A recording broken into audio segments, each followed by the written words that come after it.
Thank you. Glad everyone could get up in the morning for this. So, Sun Tzu said, "The art of war is of vital importance to the state. It is a matter of life and death, a road either to stay or to ruin. Hence, under no circumstances can it be neglected." You can excuse that part about the state. So, why is this important? The reality is right now, we're in a war for our future, more than we ever have before. People are getting arrested. People are getting locked up for things simply for having the wrong beliefs. If you pray in front of an abortion clinic, there's charges. If you took a tour in the Capitol, some people think you should sit 20 years in prison. This is really important right now. More than ever before, we cannot just sit around and go, well, you know, maybe next election we're going to do something. Maybe next year we're going to figure this out. It's time really to slay our sacred cows. It's time to just throw them all on the barbecue and go, I just want to win. I don't want to try to hang on to some old beliefs and ego. So I'm going to talk about some of those things. I'm going to relate them to the book, The Art of War, which I think, if you haven't read it, it's a wonderful book. It's still applicable today. It's been written 2500 BC, somewhere in there. And there's a lot of stuff in here you read and you're like, did he write this yesterday? It's pretty amazing. So I will read another section here. So in battle, there are not more than two methods of attack, the direct and indirect. Yet these two in combination give a rise to an endless series of maneuvers. The direct and the indirect lead on to each other in turn. It's more like moving in a circle. You never come to an end. Who can exhaust the possibilities of their combination?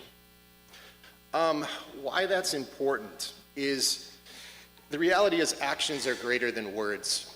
We now more than ever have spent a lot of time trying to win the war on social media. How many of you people know someone like that who's, if I just get to the 57th Facebook comment, I'm going to convince them that this is going to work. Looking back to 1776, I didn't see George Washington free us from the British Empire through tweets. It just doesn't happen. We've got to really take action and focus on what are the tangible things we've accomplished. Looking further at it, really, and don't tell them your plan. Part of this book talks a lot about strategy. When you think you're just going to yell really loud at the enemy, and you're going to go, we're going to get you on this, we're going to abolish all public schools tomorrow. As much as that might be appealing to you, that's not really where you're going to get the most bang for your buck with the average voter. People don't want to hear that. You end up drawing a lot of opposition, you bring the enemy to you, and it's just, you don't want to be on the defensive from the jump. You want to be strategic, you want to get there. And the slippery slope is a real thing. I think the left has used this in America for a long time. They're like, don't worry, love is love. We're just going to go there. It's going to stop. Things have been expanding.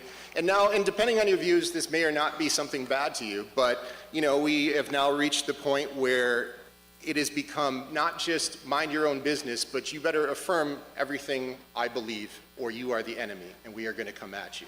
That's an offensive posture, and they started from a defensive posture. And I think there's a lot we can learn from that.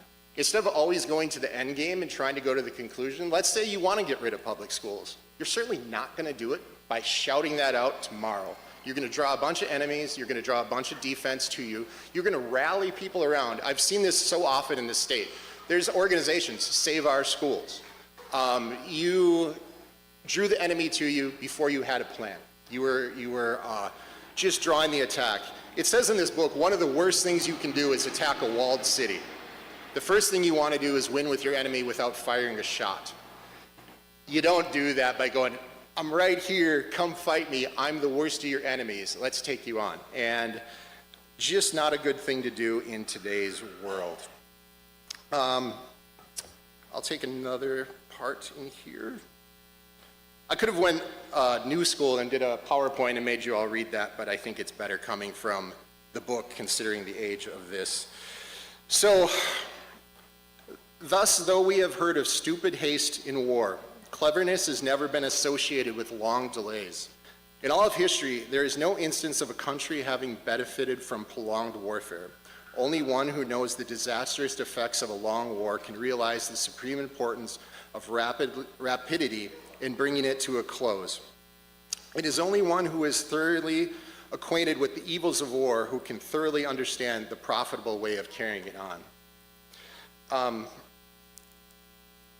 So that's the thing where, when it comes to waiting, if anyone's plan involves take some time and wait, we saw this most famously with QAnon around 2020.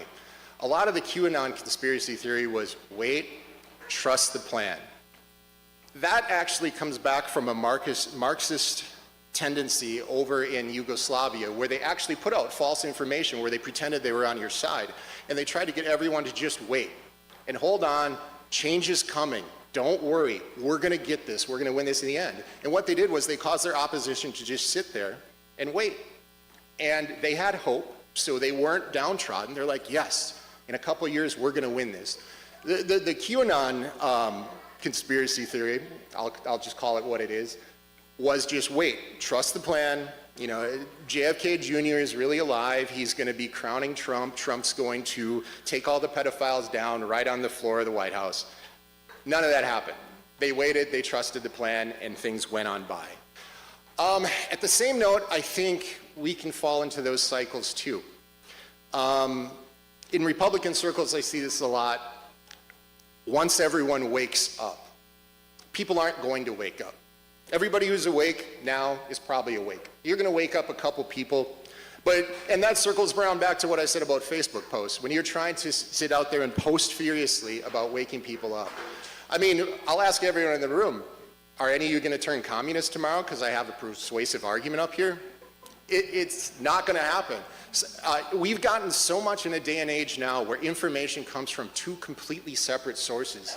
The people who are opposing you are not even looking at the same things. Their facts are no longer the same facts. So it used to be we could have these dialogues and people would shift on things. In the 2020s, there is no more dialogue for most people. Most people have clearly accepted that this reality, which is completely distinct from this reality, is true. Those people are misinformation. So if you're waiting for people to wake up, it's a failing plan. You're not gonna wait your way into prosperity. I hear that in association with talking to some people in the Free State Project, where once we have enough movers, we're going to have everything we want. And that, I think, is another waiting. We're sitting around going, I hope the conclusion I really want is going to fall into place without me doing anything in between. The reality is, today is the day you fight. This is really war right now for our futures. If you're gonna sit and wait on the sidelines, we're not winning. He knew it 2,500 years ago. We've got to start waking it up to that now because the stakes are too high. Another sacred cow that I'll throw on the fire, which is, I'm gonna be bold here, third parties are dead. It used to be where we could get people elected in certain things. I actually lived in a town where we had two libertarians on the town council, almost got a mayor on there and made it a majority on our city council. And that was a big deal. When you look at the national parties, I hear it in Republican circles a lot, people are really sick of rhinos and they're trying to hunt them down at every turn. So they are starting to look to the Constitution Party is gonna save us. In libertarianism, the Libertarian Party is going to save us. And in all honesty, I'll give the Libertarian Party credit. 50 years, they've been successful. They've got 50 state ballot access. They're a popular name where people know it. But in the end of the day, if you're not winning and you're waiting for that day when they're gonna have a libertarian president, they're gonna have 218 reps in Congress from districts across 8.7 million square miles with 338 million people, you're going to be waiting. Then 51 senators and enough people to put people on the Supreme Court to have the majority there too. These things aren't going to happen. The reality of politics in the 2020s, whether you identify with the labels or not, it's a two-party system. They fixed that with Ross Perot back in 1992. When he had a chance to do something, you can look at the law changes. They made sure this will never happen again. And if anyone gets close, if Kennedy gets close this year, they will change them again, and this will never happen again. We're a little too short on time. It used to be we had time to maybe develop a party and have it drift into something where, okay, with enough time and effort, we don't have enough time. It's almost at the end, and we've got to act now. If you're going to get elected, those are the two buses. And it's a label, it's a path, and that's the system. We've got to accept the reality of that system. Ego is your worst enemy. I see that bite a lot of people. When they run for office, they think, I'm just going to show people who I am. I'm going to tell them every little exact detail about me, and I'm going to make it a popularity contest like in school. This is not your prom. This is, again, fighting for your future. You've got to speak to voters, you've got to research your district, and you've got to find out who are those people you're trying to represent. It's not about you and how popular you can be. It's not about every little distinct corner of your beliefs. I went door knocking for a mayoral candidate. And one of the things that we advised all the door knockers is stay on target. If people ask you, hey, should you build the wall? What does that have to do with being a mayor? And there are some people who cannot wait to tell you the 2-hour dissertation on why you should or shouldn't build a wall. That's not helping you get elected. You've got to really focus and keep it about the people you're going to represent, not about yourself. And it's hard to change that paradigm and look at it in a way where it really benefits people, but that's how people latch on and identify to you. And when you give speeches, you're talking, you're trying to make progress in politics. It's not about your self-expression. You're standing for them. You're making speeches for the people you represent, not to throw your own opinion out there. That's a hard one to kind of get through. I'll go back to my book here. Whoever exercises no forethought, makes light of his opponents, is surely to be captured by them. You'll see me go back to this over and over, the dangers of social media. Social media can be great. It can be great to put your word out there, bring awareness to yourself, and it can just kill you. Once you've already made the sale, stop. The biggest fire I see lit under people who want to oppress you, people who want to get at you, is to attack them. They live for that. There are some of our enemies who that's what they get up for in the morning, is to go, I am defeating these evil people who want to take away my right to take your money and fund my services. They live for that, and you are giving them ambition to get up and get out there. If it's not going to benefit you or help get your message out there in a positive way, stay away from the attacks on social media. It's just fuel for the opposition. Go here. So we cannot enter into alliances until we are acquainted with the design of our neighbors. We are not fit to lead an army on the march unless we are familiar with the face of the country, its mountains, its forests, its pitfalls and precipices, its marshes and its swamps. We shall not be unable to turn natural advantages to account unless we make use of local guides. We need to build coalitions. What people don't realize about politics, it's math to 50%. You can get elected and be that one guy on a board of 7. You will get nothing done by yourself. I deal with this being elected. People expect, oh, you're elected. Now you're going to change everything. I've got 4 other people to talk to convince, to try to work with. Regardless of how strong my opinion is, regardless of how much I shout them down, that doesn't change them into my favorable point of view. When we're out there trying to gather things for politics, we're trying to get enough people to be able to even get a candidate into office. You see this in Republican circles, you see this in other political circles where you have the purity test. Anybody ever heard of not a real libertarian? When you get a group so pure that it's just you sitting in a room alone, you're not going to get anywhere. And we've got to get enough of a group where we have enough of a majority to actually be able to take action. I'm not saying sell out your principles, but I'm saying if somebody else believes in a squirrel regulation in town and you don't, is that a reason to be their enemy? If someone else has a different methodology than you and they believe getting to the same goal should be done a different way, is that your enemy? We need to be able to group together and fight because our opposition is well-funded, well-organized. We may even outnumber them. But if we're disorganized and we're flailing at each other, attacking each other, we can't get there. Without a coalition, things are dead. You just cannot function. And that's the reality of it. And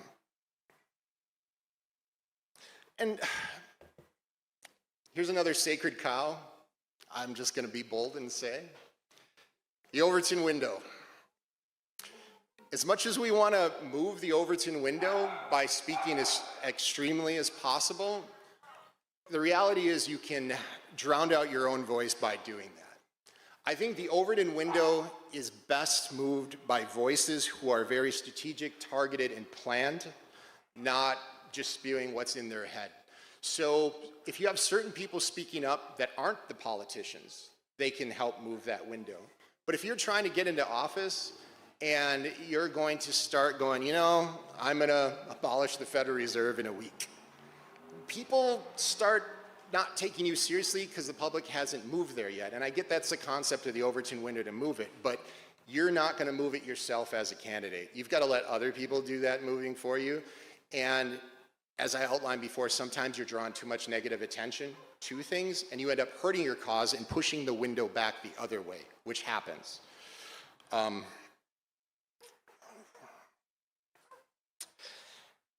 educating people. Here's another one I hear a lot of. I'm just going to educate, once people are educated enough on this subject, their minds are going to change. If that education takes the 2 years or 5 years of books that you've all read, you're not going to convince somebody in 30 seconds. If it takes a 20-minute explanation, they're not going to be there for the end of it. Let's be honest, in the revolution, 3% of the population overthrew the largest empire in the world. The rest of the people were brought along for the ride, but they weren't versed in the details of government. They were just farmers and other people who are like, you know, I am inspired by that George Washington guy. Let's go along with him. In the end of the day, you don't need to make them part of that 3%. You just need to inspire them enough to walk along behind you and go with you and be in that crowd. That ties in with building coalitions. We just have to find other people and not try to outsmart them, out-educate them into following us, but inspire them to follow us. That takes a little bit to do, but it's well worth the journey when you get there. Someone needs to do something. Another phrase, if you hear people say, just gets in your way. Really, we all need to do something. I think there's this disconnect when you come to politics where people think that they elect people and that's it. The election, honestly, is just picking the team. Now it's time to play the game.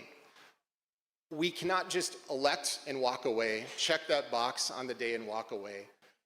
We've got to be involved in what goes on in each bill that goes through in our state houses, in each campaign that may come up, each special election. We've got to be involved with these people because they're not there just to do every exact thing we want. We are part of that. We are behind them each and every step of the way. You are part of that person that gets elected, and having that disconnect means you're not involved and you just are sitting and going home. And again, the stakes are too high for something like that. I'll show them by not voting. That one just irks me. So I've advised some campaigns. I've been there after people have won and lost. I have never seen anyone go, you know, those people that sat home, wonder why they sat home. More what I hear is, oh, so many people voted for that very progressive Democratic candidate. That's a batch of activated voters I need to get my hands on. People wonder why Republicans get into office and they start drifting left. It's because, one, they get attacked on their flank by the right. It starts driving them into that other batch of voters who do vote, do show up, and they start softening their policies to make it. Eventually, they drift away. By sitting home, you just take away your voice. There are people who are never going to vote no matter what they do, and that's who you get batched in with. In the end, I'm not saying voting changes the world. I'm not saying DC can be fixed because we elect Trump or we elect Biden. I'm saying it takes 10 seconds to go check a box. And again, it's not your prom. It's not a popularity contest. I saw a post on the internet where they said voting is not a popularity contest, it's a chess move for your future. And that's exactly it. And if you're going to do the bare minimum of activism, just go check a box and show who's the better candidate so they know, hey, why did so-and-so get that percentage of population? Speaking after me is Chuck Morris, which I have actually seen do some of this outreach. The fact of him even being here today versus his opponent says something. He gets that there's a voting bloc that may or may not vote for him that's important enough to talk to. And if we just go, you're not pure enough, get lost, maybe people don't bother to stop here and hear us.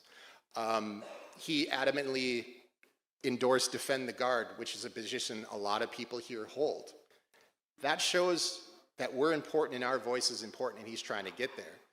Not voting takes that away.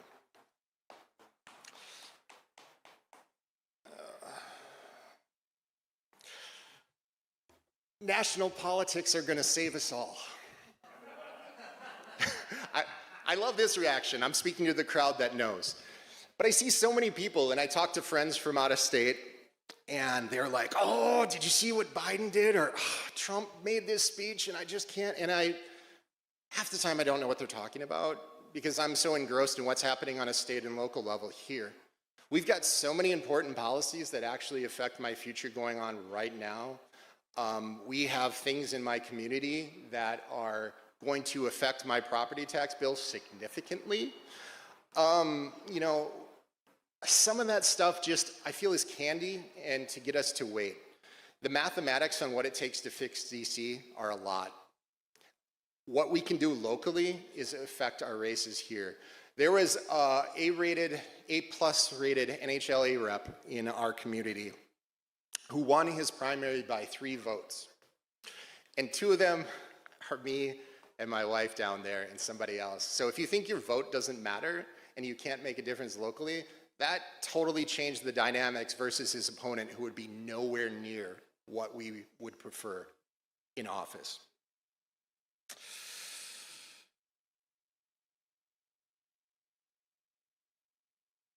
Sorry, scrolling through my notes here a little bit. Everyone has an excuse why they lose at the end of the day. It's a great way to make yourself feel good at the end. In Republican circles, I hear, and I'm not saying election cheating doesn't happen. I think we all know to some degree elections are not the fair, utmost thing that they say they are. But you can't blame it on that every time. It's like watching a sports team and blaming it on the refs. It's like, oh, we didn't get that call. Well, you should have won by more points then. In the reality, we know there's going to be some funny business. So we've got to beat beyond that. You just can't pat yourself on the back for a loss and go, oh, you know, if more people did this, if only that happened. It's figure out what it takes to win and win that war. Don't look for excuses why you should have won. Find the right thing. I'll wrap up here with a final phrase from this book. When in difficult country, do not encamp. In country where high roads intersect, join hands with your allies. Do not linger in dangerously isolated positions. In hemmed-in situations, you must resort to stratagem. In a desperate position, you must fight. Where you live matters.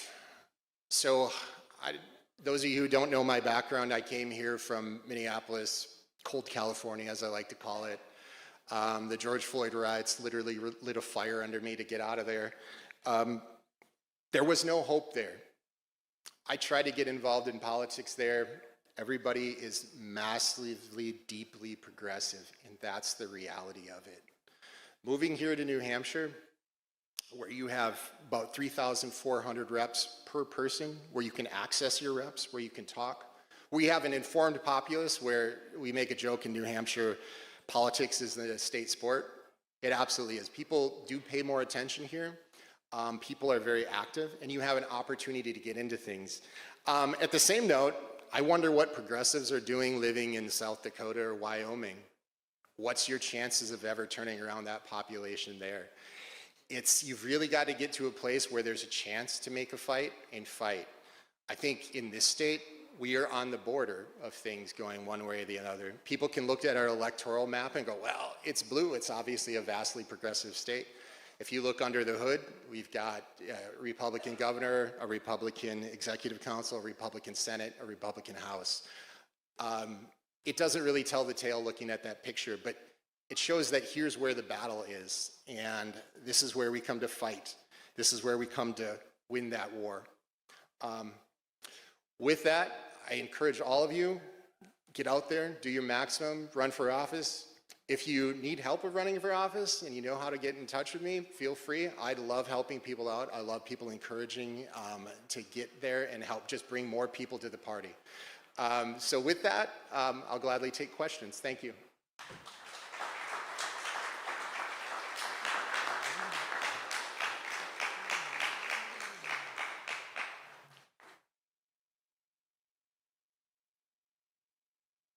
Hope this thing's on.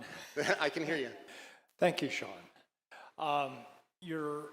Early in your talk, you spoke about the Libertarian Party is not going to do it because the third party is not going to do it. The Libertarian philosophy is not necessarily the party. Mm-hmm. So are you suggesting that people run as Republicans or Democrats and then bring forth their libertarian philosophy once they're elected? So at work, I like to use a phrase, that's a labeling issue. Because I see people in my work life get so hung up on what something's called. In New Hampshire, we have a thing called a Liberty Republican, which is a person who more or less views things very similar to libertarianism, but has, for one reason or another, doesn't want to attach themselves to that label or has some fundamental differences with maybe some of the principles, but I think they're 80% of the way there. This brings us back to making that coalition. You know, by all means, I'm not trying to discourage those who are really passionate about really trying to make it under a label and attaching themselves to the label. But I think that attachment with the label brings a lot of hard work in the rain with a clipboard, trying to even get on the ballot. Then you know people are going to party vote. You've got that uphill battle of even getting your word out there. You are creating so many roadblocks for yourself that it's going to be a harder road. If that label is that important, by all means, adopt it. But when it comes to libertarianism, I think people get a lot of pride and ego about that too. So I've spoke about ego, which is one of the biggest enemies of just making a difference in the world. I'll ask the question, does it matter? Good point. Thank you.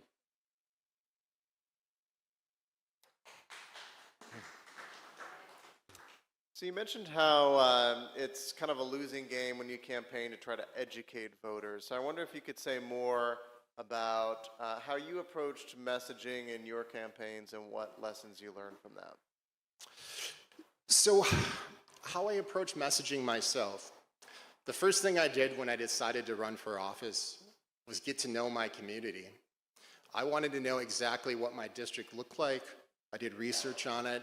I looked at the demographics because, and the reality is, it's setting aside that ego. I'm running for the people I represent. I'm not running to get my own personal agenda across. And then I got out in front of people, got out there in the community. The first time I ran, I lost. I was 84 votes off, which I felt good about, coming out of nowhere. But I just kept it up. I kept getting in front of people. I kept talking to people. I kept having those conversations with everyone. It didn't matter to me if you were a super progressive and ultra conservative. I talked to everyone, and I wanted to see, well, how do they feel about things? They were educating me. And that's the difference. Yep, I've got a ton of knowledge in my head about a lot of subjects. Do they necessarily want to know that? Who's trying to convince who to vote? I'm not trying to convince them, or they're not trying to convince me to vote for them. I don't need to sell them on what I'm thinking in my head. I need to educate myself in what they want. And it was really good to gather a lot of that information and really dive in deep in the subjects. And so you can think about it as you're trying to get educated, not the other way around.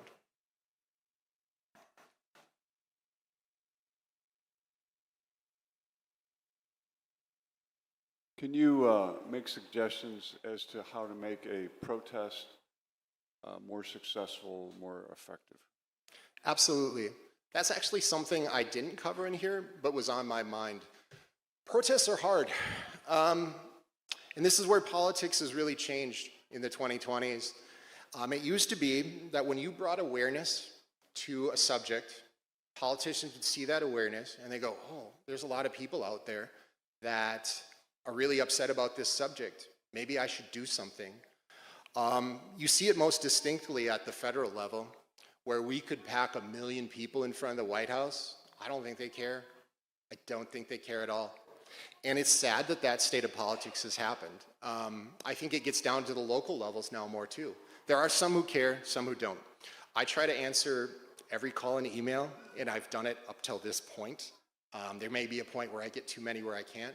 But there are ones who care. So I would say, if you're going to protest, reach out to those who do, and it's going to latch onto, but also consider that. You may be in an impossible situation. I could protest high taxes in California all day.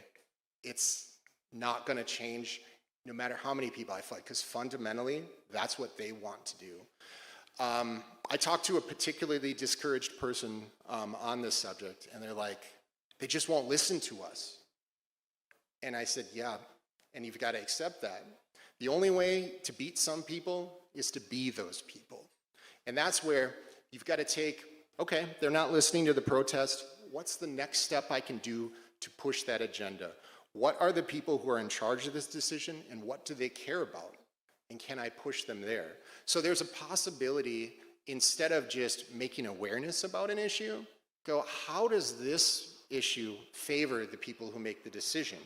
An example would be, let's say you want to make sure that there's not a lot of traffic jams in your town. You could talk to a person who's really concerned about public safety. They might not care if they have to go drive 10 miles an hour, but they care if an ambulance gets there. You've got to target your message to who you're trying to convince. And I think where a lot of protests fail is they just generally are shouting their voice out that I don't like something, instead of considering who's receiving the message. So communication is always a two-way street. It's the person who says it, and if the person who's receiving it understands the message or it's meaningful to them.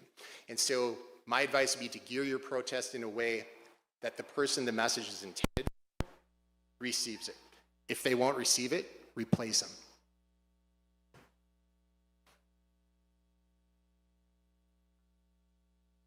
How do you balance the desire to be reelected versus sticking to your principles?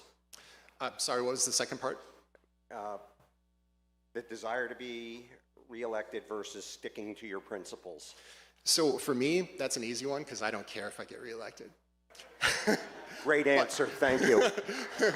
But no, it's a great question. I think there are some people who do a lot of good work, and they do need to get reelected. There's a lot of people who I personally know who I love their work, and they're in really difficult districts.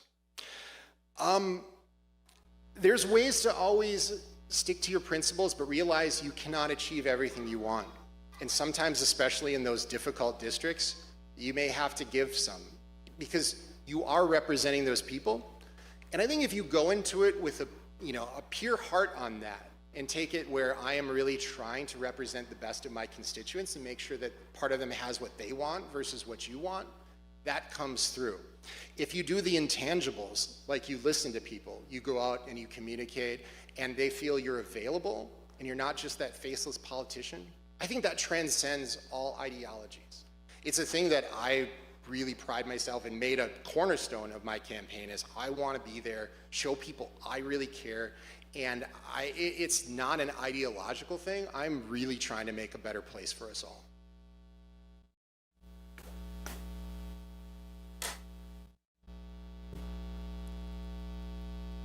Shawn, you've traveled quite widely, I am told. Can you talk a little bit about some of the lessons you brought back from some of your travels about the slippery slope?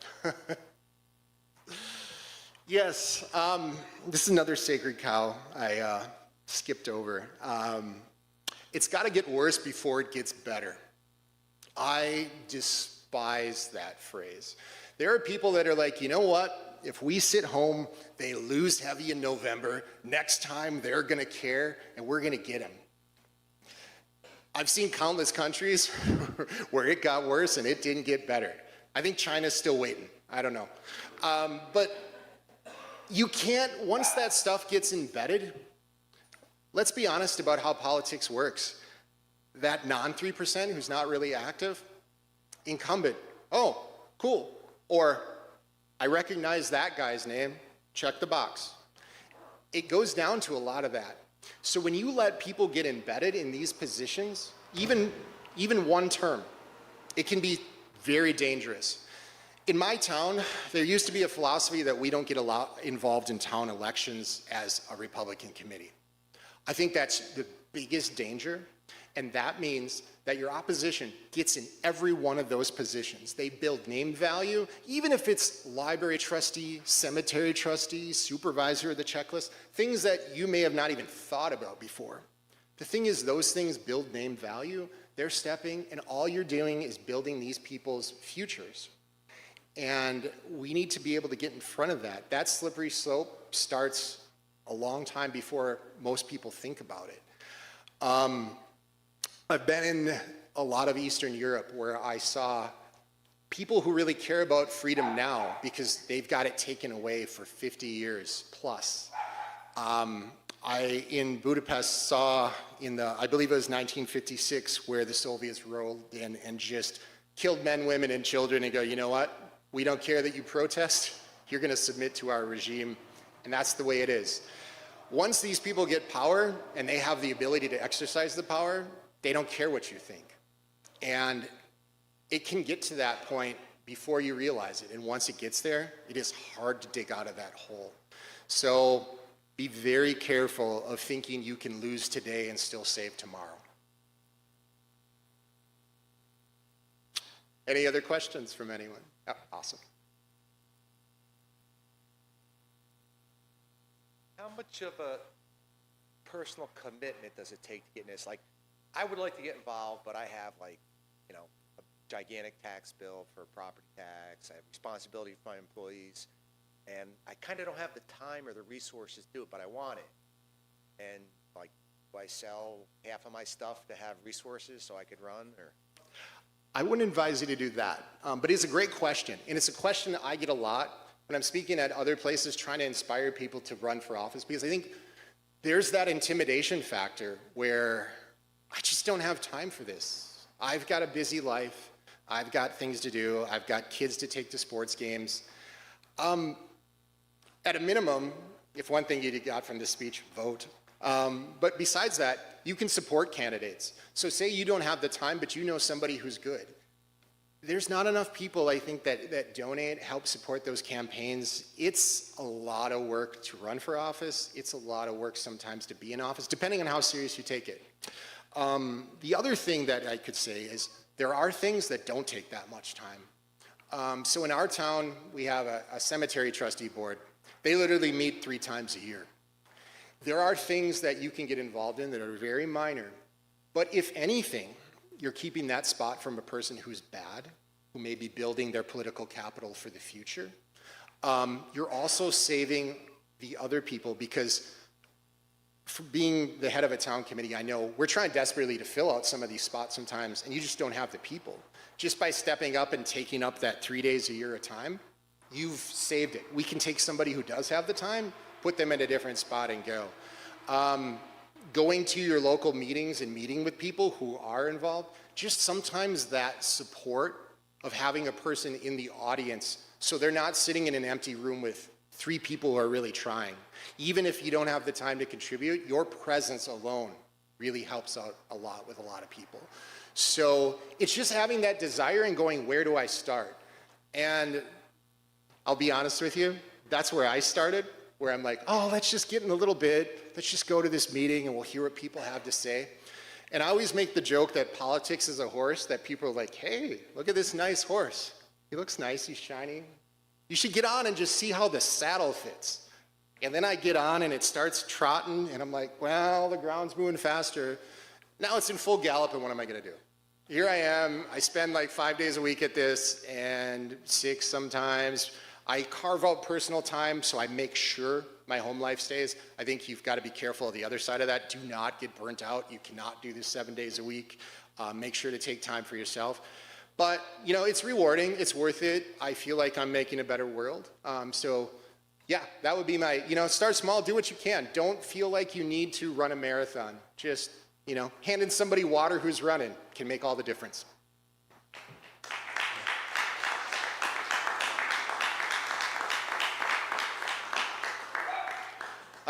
Anyone else? All right, thank you so much. Always available. If you see me around the campground, I'm willing to chat, help out. I love this stuff, so thank you.